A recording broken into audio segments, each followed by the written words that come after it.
Hi అండి, నమస్తే. ఇవాళైతే నేను సొరకాయ అలానే శనగపప్పు కాంబినేషన్తో మంచి కర్రీ చూపించబోతున్నాను. చాలా టేస్టీగా ఉంటుంది. అలానే ప్రోటీన్, ఫైబర్ ఎక్కువగా ఉంటుంది. ఇంకా శనగపప్పు యాడ్ చేస్తున్నాం కాబట్టి హెల్త్కి చాలా మంచిది. తప్పకుండా అయితే ట్రై చేయండి. ముందుగా ప్రాసెస్లోకి వెళ్ళిపోదాం. ఇక్కడ సొరకాయనైతే మంచిగా పైన చెక్కు తీసుకొని అందులోని సీడ్స్ కూడా కావాలంటే తీసేసుకోవచ్చు. లేతగా ఉన్నట్టయితే అలానే చిన్న చిన్న ముక్కలుగా కట్ చేసేసుకొని పక్కన పెట్టేసుకోవాలి. తర్వాత అయితే స్టవ్ మీద కడాయి పెట్టుకొని ఆయిల్ వేసుకొని ఆవాలు, జీలకర్ర, కరివేపాకు వేసుకొని చిటపట్లాడాక ఆనియన్స్ కూడా ఈ విధంగా సన్నగా కట్ చేసేసుకొని వేసుకోవాలి.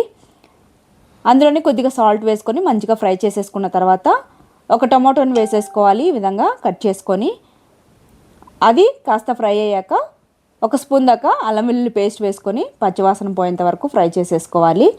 తర్వాత మనం కట్ చేసి పెట్టుకున్న సొరకాయ ముక్కలను అయితే వేసేసుకొని అందులోనే కారం, ధనియాల పొడి, పసుపు, తర్వాత వేయించిన జీలకర్ర పొడి కొద్దిగా వేసుకోవాలి.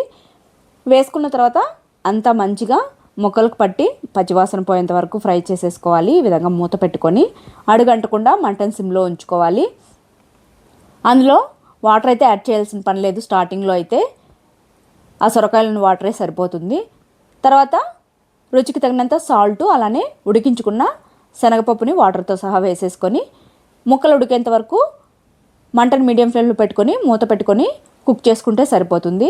తర్వాత చివరిగా పచ్చి కొబ్బరి కానీ ఎండు కొబ్బరి కానీ ఈ విధంగా కొద్దిగా పేస్ట్ చేసుకొని వేసుకుంటే బాగుంటుంది. చాలా ఇంకా టేస్ట్. కొద్దిగా కొత్తిమీర వేసేసుకొని మిక్స్ చేసేసుకొని ఒక 2 నిమిషాల పాటు ఉండి దింపేసుకుంటే సరిపోతుంది. ఇదైతే వేడి అన్నంలో కానీ చపాతీలో కానీ ఎందులోకి తిన్నా చాలా బాగుంటుంది. ఇంకా చెప్పాలంటే లంచ్ బాక్స్లోకి హడావిడి లేకుండా చాలా సింపుల్గా చేసేసుకోవచ్చు. ఇంకా ఇందులో వాటర్ కంటెంట్ ఎక్కువగా ఉంటుంది. అలానే ఫైబర్, ప్రోటీన్ ఎక్కువగా ఉంటుంది కదా, ఆరోగ్యానికి కూడా చాలా మంచిది. తప్పకుండా అయితే పిల్లలకి ట్రై చేసి పెట్టి చూడండి. నచ్చినట్టయితే సబ్స్క్రైబ్ చేసేసుకోండి. Okay, bye. Thank you for watching.